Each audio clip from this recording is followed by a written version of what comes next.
Iran has attacked targets in the region for a fourth night. Saudi Arabia's defence ministry spokesman says there's been another attempted attack on its Ras Tanura oil refinery. It is one of several energy facilities Iran has targeted in the past few days. Now, on Monday, a drone strike there caused a fire. Saudi Aramco's Ras Tanura is one of the world's largest oil refineries.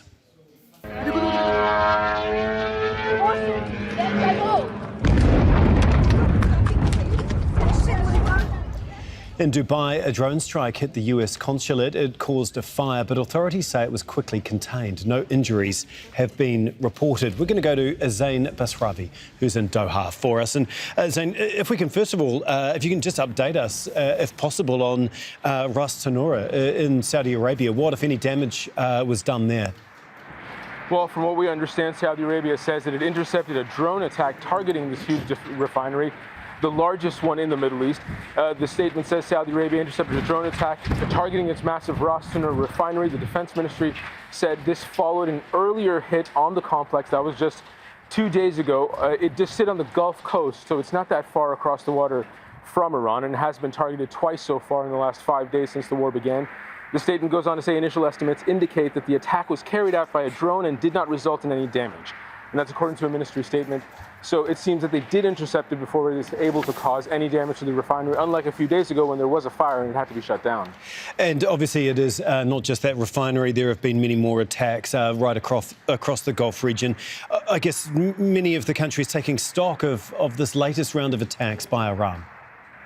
That's correct. Today, day 5 of the war. Of course, last night we went to bed after these 2 ballistic missiles once again targeted Qatar. We heard them at around 8 p.m. local time. One of them was intercepted, but one of them the ministry here did confirm, the Ministry of Defense confirmed it did strike Al-Udeid air base. It took the Iranians about 4 days of trying to strike Al-Udeid air base, where the CENTCOM, a U.S. CENTCOM, is headquartered, but they did manage to do it. Still no assessment of damage or details about the aftermath of that report, of that attack. But we also know earlier, just about an hour or so ago, the Kuwait Ministry of Defense said our armed forces are currently dealing with a batch of missiles and drones as well. So no let up in these ongoing attacks. Saudi Arabia earlier today said it hit a drone east of the country. That was after it shot down 2 ballistic missiles over the Al-Udeid region. Now, this is where Prince Sultan Air Base is located, which has routinely hosted U.S. forces.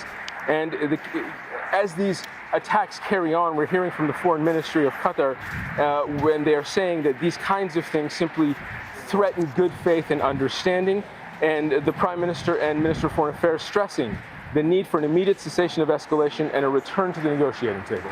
So despite these ongoing attacks, Qatar's government continues to say the same thing, that even though the violence is ongoing, this conflict will end at a negotiating table.